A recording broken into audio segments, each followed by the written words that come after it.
le había dicho al Congreso de la República que no siguiera adelante con el proceso de elección del defensor del pueblo, ¿por qué hoy día el Congreso ha seguido haciéndolo?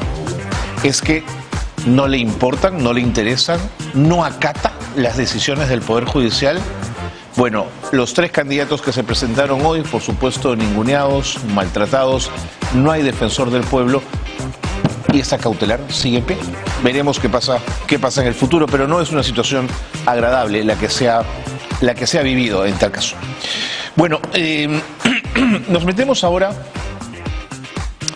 con el Tribunal de Honor del Pacto Ético Electoral, que ha emitido una suerte de balance del desarrollo de las elecciones del 2 de octubre y queremos de ese balance desmenuzar las partecitas, las piezas propias del mismo, para poder entender cuál es la mirada del tribunal y qué está pensando en relación a las elecciones del 2 de octubre. Nos acompaña el señor Valerio Paucarmaita, él es vicepresidente del Tribunal de Honor del Pacto Ético Electoral y está con nosotros esta noche, nos recibe desde el Cusco. Señor Paucarmaita, ¿cómo le va?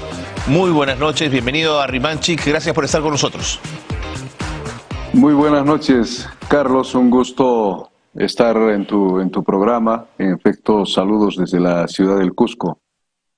Señor Paucarmaita, leí el informe de ustedes, el balance, y tengo varias preguntas que hacer. He intentado desmenuzarlo, así que comencemos para que el tiempo nos alcance.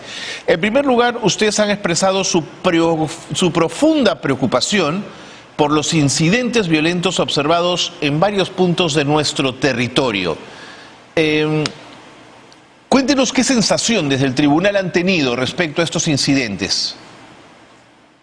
Sí, así es, se han producido una serie de incidentes en diferentes partes del país y en clara falta, ¿no?, al pacto ético electoral firmado por los partidos políticos y movimientos que participan en estas elecciones regionales y municipales. Es preocupante, ¿no?, que sucedan hechos, por ejemplo, como estas conductas antidemocráticas, ¿no?, de ciertos candidatos y algunos de sus seguidores, como el ocurrido en el poblado de Marcabalito, ¿no?, de La Libertad, donde se reportó el fallecimiento de una persona y intentos de quema de ánfora bajo el pretexto de que se está produciendo fraude, y eso creo que hay que condenarlo desde todo punto de vista.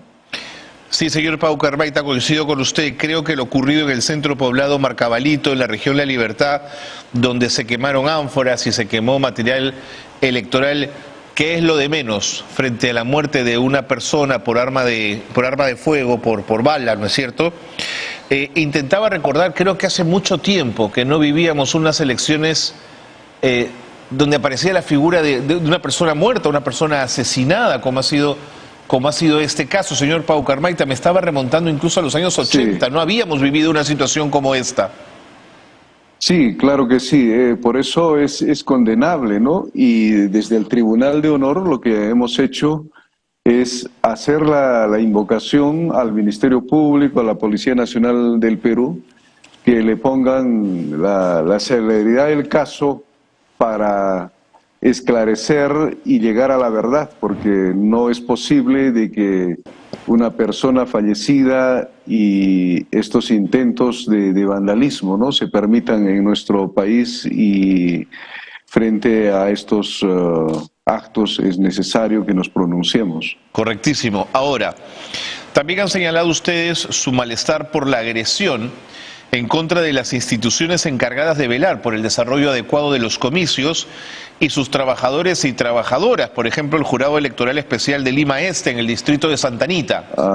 Sí, ese es otro hecho, ¿no?, de violencia que se ha producido, y son solo algunos de los hechos, porque también se han producido en otras partes del país, pero creo que estos son los hechos más delicados, diríamos, en el distrito de Santa Anita, que ingresaron a las oficinas del Jurado Nacional de Elecciones de este distrito, agredieron a sus trabajadores, y eso no es posible que esté ocurriendo en nuestro país.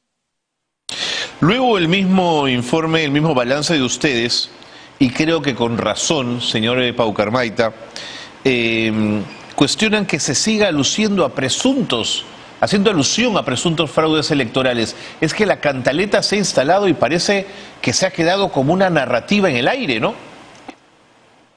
Bueno, creo que este es un tema que todavía persiste de la crisis política que hace mucho tiempo estamos viviendo en nuestro país y no es pues ajeno, ¿no? Este proceso electoral donde ciertos candidatos o grupos intentan instalar esta narrativa para desconocer la actuación de los entes electorales, ¿no?, en nuestro país.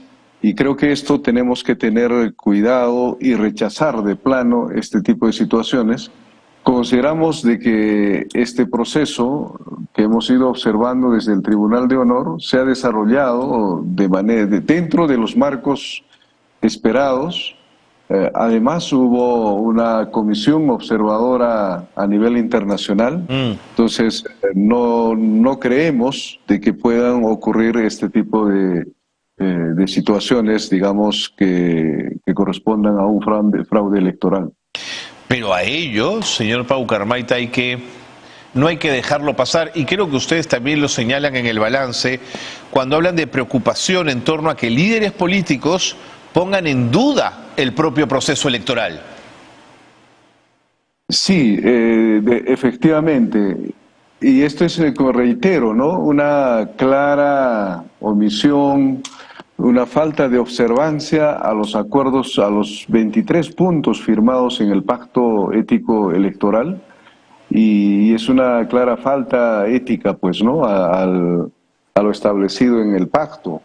Y por tanto llamamos a la serenidad, a la responsabilidad de los líderes políticos, de los propios candidatos, para que encaucen debidamente a sus seguidores y no caigamos pues en este tipo de provocaciones. Correctísimo. Ahora, hay un elemento señalado en el balance que trasciende al día 2, pero que es importante también conversarlo y traerlo a esta conversación. Por ejemplo, el caso de la Contraloría, que ha señalado el alto número de incumplimiento en la declaración jurada de hoja de vida, y que ustedes además han hecho mención a los altos índices de omisión de información en las mismas hojas.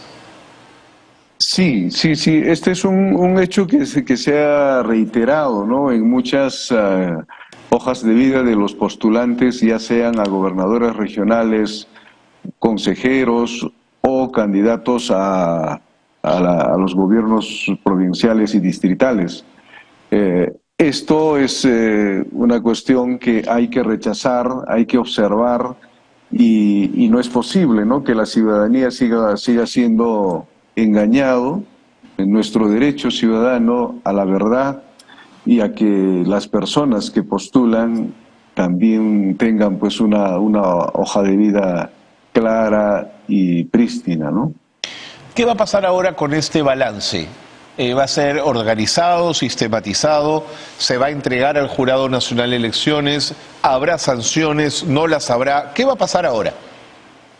Bueno, dentro de las competencias del Tribunal de Honor no está establecida la sanción. Sin embargo, este tipo de llamados de exhortación, inclusive llamados de atención de manera específica, nuestro trabajo terminará al concluir esta segunda vuelta que todavía se espera en 9 regiones del país, y terminaremos en un balance, en un informe final, alcanzando una serie de recomendaciones para seguir mejorando y perfeccionando en futuros procesos y seguir fortaleciendo nuestra vida democrática. Esa es un poco la labor del Tribunal de Honor. Y hacia adentro del tribunal y en su calidad de vicepresidente del mismo, ¿habrá sugerencias? ¿Podría compartir algunas de ellas respecto a cómo perfeccionar, pulir, hacer mucho más, con más dientes, más mordedor, si quiere, se lo pongo en estos términos, el trabajo del Tribunal de Honor? Sí, definitivamente se puede seguir mejorando. Este es un tema que está dentro de nuestra agenda de los 5 miembros del tribunal. Todavía lo discutiremos en las siguientes reuniones que tengamos y seguiremos en nuestra labor de observación todavía en este tiempo, y nuestra tarea final será alcanzar esas recomendaciones. Por supuesto, creo que es necesario, ¿no?, mencionar de que estas elecciones, si bien se han desarrollado dentro de los marcos esperados, pero no podemos permitir pasar esos puntos que ya hemos mencionado.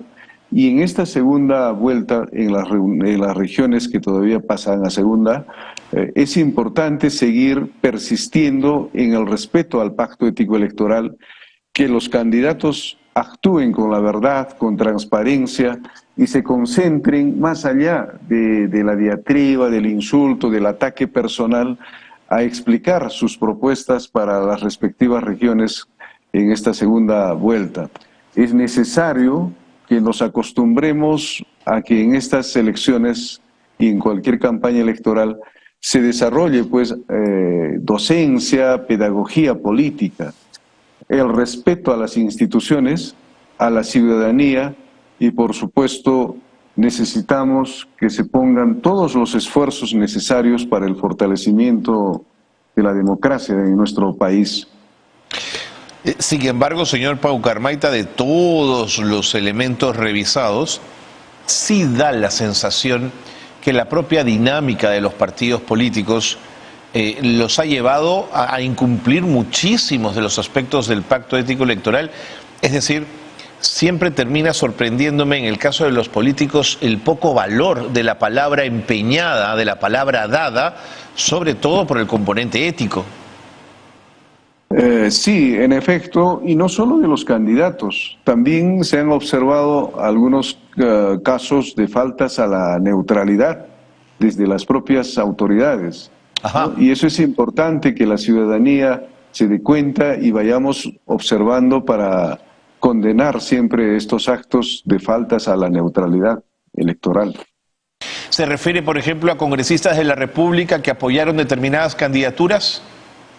Así es, así es. Los propios medios de comunicación se han dado esta tarea de hacer seguimiento, de informar y reportar estos hechos, ¿no? Entonces creo que es importante seguir visibilizando y no permitir estos actos de faltas a la neutralidad electoral. Y como parte del componente ciudadano, donde la política además se discute, quería preguntarle por su perspectiva respecto al rol de los medios de comunicación en este proceso electoral. Un panorama general, ¿cómo lo han percibido en el tribunal?